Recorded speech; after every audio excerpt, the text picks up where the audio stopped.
Okay, election head quarters Dakshina Kannada. S Shankar ಶೆಟ್ರೆ, Mangaluru ದಕ್ಷಿಣ ಬನ್ನಿ. ಮಂಗಳೂರು ದಕ್ಷಿಣ ಆಯಿತು. ಈಗ ಮಂಗಳೂರು ನಾರ್ತಿಗೆ ಹೋಗ್ಬೇಕು, ಮಂಗಳೂರು ಉತ್ತರಕ್ಕೆ ಹೋಗೋ. ಮಂಗಳೂರು ಉತ್ತರದಲ್ಲಿ ಆ್ಯಕ್ಚುಲಿ ಈಗ ಮೊಯ್ದೀನ್ ಬಾವರ್ ಕಾಂಗ್ರೆಸ್ ಅಭ್ಯರ್ಥಿ ಅಂತ ಆಗಿದೆ. ಈಗ ಬಿ ಜೆ ಪಿಯಿಂದ ಅಲ್ಲಿ ಸ್ಪರ್ಧೆ ಇರೋದು ಆ್ಯಕ್ಚುಲಿ ಪಲೆಮಾರ್ ಮತ್ತು ಭರತ್ ಶೆಟ್ಟಿ ಅಂತ ಹೇಳೋರಿಗೆ ಬಿ ಜೆ ಪಿ ಟಿಕೆಟ್ ಆಕಾಂಕ್ಷಿಗಳು. ಓಕೆ, ನಾರ್ತಲ್ಲಿ ಅವರಿಬ್ಬರಲ್ಲಿ ಯಾರಿಗಾದ್ರೂ ಒಬ್ಬ ಪಲೆಮಾರು ಹಿಂದೆ ಮಂತ್ರಿನಾಗಿದ್ರು, ಗೆದ್ದಿದ್ರು ಅವರು ಆ್ಯಕ್ಚುಲಿ. ಸೊ ಇವರೊಳಗೆ ಸ್ಪರ್ಧೆ ಇರ್ತದೆ. ಮತ್ತು ಇಲ್ಲಿ ನೀವು ಎಲ್ಲರನ್ನೂ ಒಂದೇ ಇದರಲ್ಲಿ ತೋರಿಸ್ತಾ ಇದ್ರಿ ಏನಂದರೆ ಹಿಂದುಳಿದ ವರ್ಗ ಅಂತ. ಅದೊಂದು ನಮ್ಮ ವೀಕ್ಷಕರು ತಿಳಿಸು. ಹಿಂದುಳಿದ ವರ್ಗ ಅಂದರೆ ಅಲ್ಲಿ ಮುಖ್ಯವಾಗಿ ಬಿಲ್ಲವರು, ಬಂಟ್ರು ಮತ್ತು ಮೊಗವೇರಿ ಕೋಸ್ಟಲ್ ಸೈಡಲ್ಲಿ. ಸ್ವಲ್ಪ ಆ ಕಡೆ ಹೋದರೆ ಸ್ವಲ್ಪ ಗೌಡ ನೀವು ಒ ಬಿ ಸಿ ಅಂತ ಹಿಂದುಳಿದ ಅದೇ ಕಾಸ್ಟ್ಗಳು ಬರ್ತವೆ.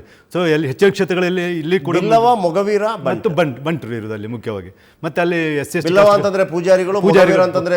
ಪೂಜಾರಿಗಳು, ಮೊಗವೇರ್ ಅಂದ್ರೆ ಬೆಸ್ತರು, ಬಂಟ್ರು ಅಂದ್ರೆ ಆಲ್ಮೋಸ್ಟ್ ಈ ಕಡೆ ಒಕ್ಕಲಿಗರು ಅಂತ ಹೇಳ್ತಲ್ಲ ಆ ರೀತಿ. ಮತ್ತೆ ಅಲ್ಲಿ ಪರಿಶಿಷ್ಟ ಜಾತಿ ಪರಿಶಿಷ್ಟ ಪಂಗಡವರು ಕಮ್ಮಿ ಇರೋದು ಸೌತ್ ಕನ್ನಡದಲ್ಲಿ. ಸೊ ಅದಕ್ಕೆ ಅಂಡಿವಾಡೆಡ್ ಸೌತ್ ಕನ್ನಡದಲ್ಲಿ ಮುಂದೆ 15 ಸೀಟ್ ಇರುವಾಗಲೂ ಒಂದೇ ಒಂದು ಸುಳ್ಯ ಮಾತ್ರ ಇದ್ದದ್ದು, ಯಾವುದು ರಿಸರ್ವ್ ಕ್ಷೇತ್ರ ಇದ್ದದ್ದು. ಈಗಲೂ ಅದೇ ಒಂದೇ ಆಗಿರ್ತದೆ. ಈಗ ನಾರ್ತಲ್ಲಿ ಬರುವುದಾದ್ರೆ ಅಷ್ಟೇ, ಅವರೊಳಗೆ ಸ್ಪರ್ಧೆ ಇರ್ತದೆ. ಕಡೆಗೆ ಇವರು ಬಹಳ ಕಡಿಮೆ ಅಂತಾರೆ ಸರ್, 5300. ಕಳೆದ ವರ್ಷ ಭಾರಿ ಅಂತ ಕಡಿಮೆ ಅಂತ ಗೆದ್ದಾರೆ. ಬಟ್ ಯಾವ ಲೆಕ್ಕಾಚಾರ ಹಾಕಿದ್ರು ಮೊದಲೆಲ್ಲ ಪ್ರಿಡಿಕ್ಷನ್ ಮಾಡೋದು ಇವರು ಪಲೆಮಾರೇ ಗೆಲ್ತಾರೆ ಅಂತೇಳಿ. ನೀವು ಹೇಳಿದಾಗ ಒಂದು ಯಾವುದೋ ಒಂದು ಸಿನಿಮಾದ್ದು ಸದನದಲ್ಲಿ ಏನೋ ಒಂದು ಇದು ನೋಡಿದ್ರೆ ಅದ್ರ ಮೇಲೆ ಸ್ವಲ್ಪ ಪರಿಣಾಮ ಬಿದ್ದಿರ್ಬೋದು. ಬಟ್ ಈ ಎಲೆಕ್ಷನಲ್ಲಿ ಅವರು ಗೆಲ್ಲುವ ಚಾನ್ಸಸ್ ಅವಕಾಶ ಜಾಸ್ತಿ. Bangalore north May go in favour of BJP ಅಂತ ಕಾಣ್ತದೆ. ನೆಕ್ಸ್ಟ್ ನೀವು ಮೂಡುಬಿದ್ರೆ ಬರೋದಾದ್ರೆ ಮೂಡುಬಿ ಅಭಯ್ ಚಂದ್ರ ಜೈನರು ನೆಕ್ಸ್ಟ್ ನಾನು ಇಲೆಕ್ಷನ್ ನಿಲ್ಲುವುದಿಲ್ಲ ಅಂತ ಹೇಳ್ತಾ ಇದ್ರು. ಅವರು ಒಂದು 3-4 ಬಾರಿ ಗೆದ್ದವರು ಆ್ಯಕ್ಚುಲಿ. ಬಟ್ ಆಗಲ್ಲ ಯಾವಾಗ ಅಭಯ್ ಚಂದ್ರ ಜೈನರು ನಿಲ್ಲುವುದಿಲ್ಲ ಅಂತ ಹೇಳಿದ್ರೆ ಕಾಂಗ್ರೆಸ್, ಆಗಲ್ಲ ಮಿಥುನ್ ರೈ ಮತ್ತು ಐವನ್ ಡಿಸೋಸ್ ಅವರು ನಾನು ನಿಲ್ತೇನೆ ಅಂತ ಹೇಳಿ ಹೊರಟರು. ಸೊ ಈಗ ಪುನಃ ಈಗ ಬರೋ ಸುದ್ದಿ ಪ್ರಕಾರ ಅಭಯ್ ಚಂದ್ರ ಜೈನರು ಮತ್ತೊಬ್ಬರು ನಿಲ್ತಾರೆ. ಅಭಯ್ ಚಂದ್ರ ಅಂದ್ರೆ ತುಂಬಾ ಒಳ್ಳೆ ವ್ಯಕ್ತಿ. ಅಲ್ಲಿ ನೀವು ಅವರ ಕಾಸ್ಟ್ ಪಾಪ್ಯುಲೇಷನ್ 1% 2% ಒಳ್ಳೆ ವ್ಯಕ್ತಿ ಅಂದ್ರೆ ಗುಡ್ ಫಾರ್ ನಥಿಂಗ್. ಅದು ಗುಡ್ ಫಾರ್ ಅದಕ್ಕೆ ಒಳ್ಳೆ ವ್ಯಕ್ತಿ ಹೇಳಿದೆ ಅಲ್ಲ, ಅವ್ರು ಮಿನಿಸ್ಟರ್ ಆಗಿದ್ರು ಗೊತ್ತಾಯ್ತು. ಒಳ್ಳೆ ವ್ಯಕ್ತಿ ನಮಗೆ ಸರ್, ನಮಗೆ ಜನಗಳು ಈಗಲೂ ಅವ್ರ ಕಾಸ್ಟ್ ನಮ್ಮ ಇಂಡಿಯನ್ಸ್ ಪ್ರಾಬ್ಲಮ್ ಅದುವೇ. ನಮಗೆ ಒಳ್ಳೆ ವ್ಯಕ್ತಿ ಅನ್ನೋದಕ್ಕಿಂತ ನೀವು ವರ್ಕ್ ಮಾಡಿ ತೋರಿಸಬೇಕಾಗುತ್ತೆ. ಒಳ್ಳೆ ವ್ಯಕ್ತಿ ಈಗ ನಮಗೆ ಯೋಗೀಶ್ ಭಟ್ರು ಕೂಡ ಬಹಳ ಒಳ್ಳೆ ವ್ಯಕ್ತಿ ಅಲ್ಲ, ಬಟ್ ಅವ್ರು ಮಂಗಳೂರಿಗೆ ಏನ್ ಮಾಡಿದ್ರು ಅಂತ ಬೇಕಲ್ಲ. ಯೋಗೀಶ್ ಭಟ್ರಿಗಿಂತ ಒಳ್ಳೆ ವ್ಯಕ್ತಿ ಬೇಕಾ? ಅಲ್ಲ, ಅವ್ರ ಮೇಲೆ ಎಲಿಗೇಷನ್ ಯಾವುದೂ ಇಲ್ಲ ಅಭಯ್ ಚಂದ್ರ ಜೈನ್. ಮತ್ತೆ ಕಾಸ್ಟ್ ಸಪೋರ್ಟ್ ಅಲ್ಲಿ ನೋಡಿ ಸರ್, ಅಜಾತ ಶತ್ರು ಅಂದ್ರೆ ಏನು? ಅಜಾತ ಶತ್ರು ಅಂದ್ರೆ ಯಾರ ಜೊತೆಗೂ ನನ್ನ ತಂಟೆಗೆ ಹೋಗಲ್ಲ, ನನ್ನನ್ನು ಕಂಡ್ರೆ ಎಲ್ರಿಗೂ ಇಷ್ಟ, ಅದಲ್ಲ ಅಜಾತ ಶತ್ರು. ಅಜಾತ ಶತ್ರು ಅಂದ್ರೆ ಎಲ್ಲರ ಜೊತೆ ಚರ್ಚೆಗೆ ಹೋಗ್ಬೇಕು. ಅಲ್ಲ, ಅಜಾತ ಶತ್ರು ಮಾಡಬೇಕು. ಅಲ್ಲ, ಅಜಾತ ಶತ್ರು ವಾಜಪೇಯಿ ಹೇಳ್ತಿದ್ರು. ಅಲ್ಲ, ವಾಜಪೇಯಿ ಹೇಳ್ತಿದ್ರು ಅಜಾತ ಶತ್ರು ಅಂತ ಹೇಳಿ. ವಾಜಪೇಯಿ ಹೇಳ್ತಿದ್ರು ಅದ್ರತ್ತೆ ಅವ್ರು ಅಗ್ರೆಸಿವ್ ಇರಲಿಲ್ಲ. ಅಗ್ರೆಸಿವ್ ಇದ್ರು ಅವರು, ಅಗ್ರೆಸಿವ್ ಇಲ್ಲ ಅಂತೆಲ್ಲ, ಅವರು ಅಗ್ರೆಸಿವ್ ಇದ್ರು. ಆಕ್ಚುಲಿ ಅಜಾಶತ್ ಅಂದ್ರೆ ಎಲ್ಲರೂ ಯಾರಿಗೊಂದು ಬೇಡ ಅಂತ ವ್ಯಕ್ತಿ ಅಂತಲ್ಲ, ಈ ರೀತಿ ಅದು. ಅಲ್ಲಿ ಈಗ ಜಾರ್ಜ್ ಫರ್ನಾಂಡಿಸ್ ಸಾಧಾರಣ ಮಟ್ಟಿಗೆ ಅಜಾಶತ್, ಆದ್ರೆ ಎಲ್ಲಿ ನಮ್ಮ ಇಂಡಿಯಾದಲ್ಲಿ ಯಾರಾದ್ರೂ ಒಂದು ಅಜಾಶತ್ ಅಂತ ಕಡೆ ವಾಜಪೇಯಿ ಅಂತ ಕರೀಬೇಕು ನಂಬರ್ 1 ಆಗಿ ಆಕ್ಚುಲಿ. ಸೊ ಈಗ ಅಲ್ಲಿ ಕಾಂಪಿಟೇಷನ್. ಈಗ ನೆಕ್ಸ್ಟ್ ಬಿಜೆಪಿ ಬರೋದಾದ್ರೆ ಅಲ್ಲಿ ಉಮನಾಥ ಕೋಟೆ ಲಾಸ್ಟ್ ಟೈಮ್ ಬಾರಿ ನ್ಯಾರೋ ಮಾರ್ಜಿನ್ ಸೋತಿದ್ದಾರೆ 4 ಸಲ. ಇಲ್ಲಿ ಈ ಸಲ ನಿಮ್ಮ ಲಿಸ್ಟ್ ಕೊಟ್ಟದ್ರೆ ನೋಡಿದ್ರೆ ಮೂಡುಬಿದ್ರೆಯಲ್ಲಿ ಯಾವುದು ನಮ್ಮ ಅಮರ ಶೆಟ್ಟಿ ಅವರ ಹೆಸರು ಕಾಣುವುದಿಲ್ಲ. ಯಾವಾಗಲೂ ಅಮರ ಶೆಟ್ಟಿ ಒಬ್ರು ನಿಲ್ತಾ ಇದ್ದಾರೆ ಮೂಡುಬಿದ್ರೆಯಲ್ಲಿ. ಅವರು JDS ಇಂದ 15 ಸಾವಿರ ಓಟ್, ಒಂದು 2 ಸಲ ಗೆದ್ದು ಇದ್ರು. ಇತ್ತೀಚಿನ ಲಾಸ್ಟ್ 3-4 ಇಲೆಕ್ಷನ್ ಅಲ್ಲಿ ಒಂದು 15 ಸಾವಿರ ಓಟ್ ತೆಗಿತಿದ್ರು. JDS ಅಲ್ಲಿ ಉಡುಪಿ ದಕ್ಷಿಣ ಕನ್ನಡ JDS ಇಲ್ಲ, ಅಲ್ಲಿ ಇದ್ರು ಅದು ಮೂಡುಬಿದ್ರೆ ಕ್ಷೇತ್ರದಲ್ಲಿ ಮಾತ್ರ. ಓನ್ಲಿ ಬಿಕಾಸ್ ಆಮೇಲೆ ಅವರ ಬಗ್ಗೆ ದೇವೇಗೌಡರಿಗಿರುವಂತಹ ಒಂದು ಅಭಿಮಾನ ಮತ್ತು ರೆಸ್ಪೆಕ್ಟ್ ಇದೆಯಲ್ಲ. ಅವರು ಮಂತ್ರಿನೂ ಆಗಿದ್ರು ಆಕ್ಚುಲಿ, ಅವರು ಒಂದು 15 ಸಾವಿರ. ಬಟ್ ಈ ಸಲ ಅವ್ರು ನಿಲ್ಲಿಲ್ಲ ಆದ್ರೆ ಆ ಪರಿಣಾಮ ಮೋಸ್ಟ್ಲಿ ಅದು ಬಿಜೆಪಿಗೆ ಫೇವರ್ ಆಗಿರ್ಬೋದು, ಫೇವರ್ ಆಗಿ ಹೋಗುವ ಆ ಓಟ್ಗಳನ್ನು ನಾವು ತಗೊಂಡೋಗಿ. ಸೊ ಅಲ್ಲಿ ಬಿಜೆಪಿ ಗೆಲ್ಲುವ ಚಾನ್ಸಸ್ ಜಾಸ್ತಿ ಅಂತ ಕಾಣ್ತದೆ. ನೆಕ್ಸ್ಟ್ ಇನ್ನು ಬಂಟ್ವಾಳಕ್ಕೆ ಬಂದರಾದ್ರೆ ಅಲ್ಲಿ ಆಲ್ರೆಡಿ ಗೊತ್ತಲ್ಲ, ಅವರು ರಮಣತ್ರಯಗಳು ಇತ್ತೀಚಿನ ದಿನಗಳ ಭಾರಿ ಸುದ್ದಿಯಲ್ಲಿದ್ದರು. ಒಂದು 6 ಸಲ ಗೆದ್ದಿದ್ದಾರೆ. ಅವರು ಒಂದೇ ಒಂದು ಸಲ ಸೋತದ್ದು ನಾಗರಾಜ್ ಶೆಟ್ಟಿ ಅವರ ಅಗೇನ್ಸ್ಟ್ ಒಂದು ಸಲ ಸೋತಿದ್ದಾರೆ ಆ್ಯಕ್ಚುಲಿ. ಸೊ ಅವರಿಗೆ ಬಟ್ ಅಲ್ಲಿ ಕಾಸ್ಟ್ ಈಕ್ವೇಷನ್ ನೋಡಿದರೆ ನೀವು ಸ್ಟಿಲ್ ಅವರಿಗೆ ಚಾನ್ಸಸ್ ಬೆಟರ್. ಕಾಸ್ಟ್ ಈಕ್ವೇಷನ್ ನೋಡಿದರೆ ಅಲ್ಲಿ ಅಲ್ಪಸಂಖ್ಯಾತರು ಇಲ್ಲ, ಕ್ರಿಶ್ಚಿಯನ್ಸ್ ಆ್ಯಂಡ್ ಮುಸ್ಲಿಮ್ಸ್ ತುಂಬ ಇದ್ದಾರೆ. ಸೊ ಕಾಸ್ಟ್ ಈಕ್ವೇಷನ್ ಮತ್ತು ಅಲ್ಲಿ ಒಳ್ಳೆ ಕೆಲಸ ಮಾಡಿದ್ದಾರೆ. ಬಂಟ್ವಾಳದಲ್ಲಿ ಅವ್ರಿಗೆ ಒಳ್ಳೆ ಕೆಲಸ ಮಾಡಿದ್ದಾರೆ ಅಂತ ಉಂಟು. ಸೊ ಅವ್ರೇನಂತ ಆ ಇಲೆಕ್ಷನ್ ಪ್ರಭಾಕರ್ ಭಟ್ ಅಲ್ಲಿ ಡಾಮಿನೇಟಿಂಗ್ ಏರಿಯಾ. ಅವರು ರೋಡ್ ಡೆವಲಪ್ ಆಗಿಲ್ಲ ಸರ್ ಇನ್ನೂ ಕೂಡ. ಅಲ್ಲ, ಕೆಲವು ಕಡೆ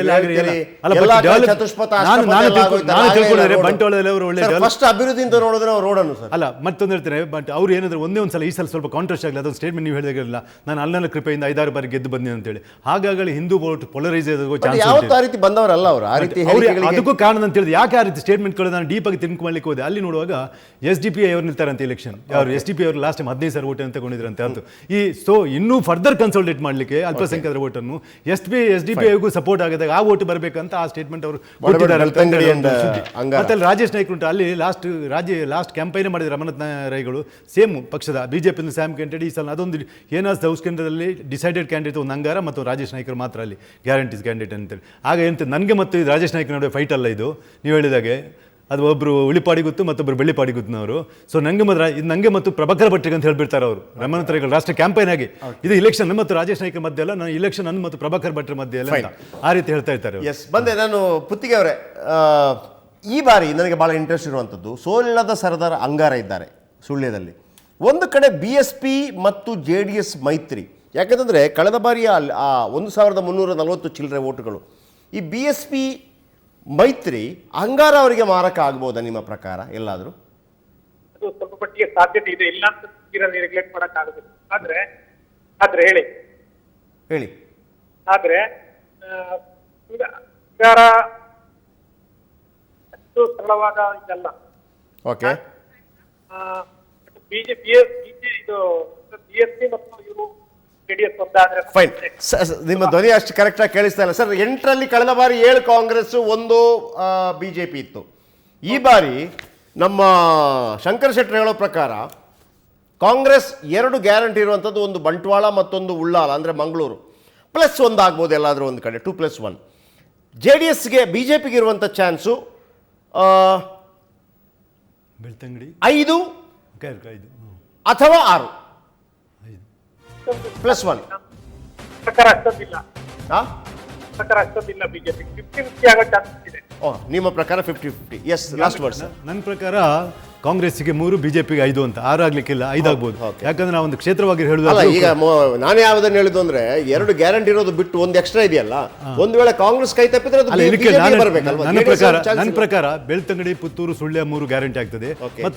ಮತ್ತೊಂದು ಸೀಟಲ್ಲಿ ಮತ್ತೆ 2 ಸೀಟ್ ಯಾವ್ದು ಅಂತ ಹೇಳಿದ್ರೆ ಇವರಿಗೆ ಈ ಇದ್ರುಂಟಲ್ಲ, ಮೂಡುಬಿದ್ರೆ, ಮ್ಯಾಂಗ್ಳೂರು ನಾರ್ತ್, ಮ್ಯಾಂಗ್ಳೂರು ಸೌತ್, ಇದರಲ್ಲಿ ಯಾವ್ದಾದ್ರು ಒಂದೆರಡು ಒಂದಂತೂ ಬಹಳ ಸ್ಪಷ್ಟ, ಕಾಂಗ್ರೆಸ್ಗೆ ಈ ಬಾರಿ ಲಾಸ್ ಆಗುತ್ತೆ ಆ ಭಾಗದಲ್ಲಿ, ಅದರಲ್ಲಿ 2 ಮಾತಿಲ್ಲ.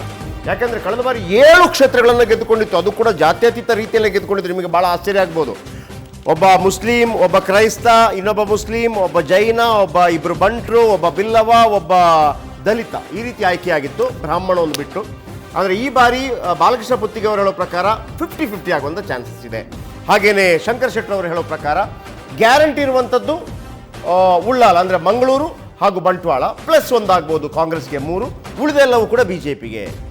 S, thank you very much. ಇದು ಇವತ್ತಿನ election head quarters Dakshina Kannada. ನಾಳೆ ಇದೇ ಹೊತ್ತಿಗೆ ಮತ್ತೊಂದು ಜಿಲ್ಲೆಯ ಸಮಗ್ರ ಚಿತ್ರಣದೊಂದಿಗೆ ನಿಮ್ಮ ಮುಂದೆ ಹಾಜರಾಗ್ತೀನಿ. ಇದು ಸುವರ್ಣ ನ್ಯೂಸ್, ನೇರ ದಿಟ್ಟ ನಿರಂತರ. Jayaprakash Reddy signing off. ನಮಸ್ತೆ.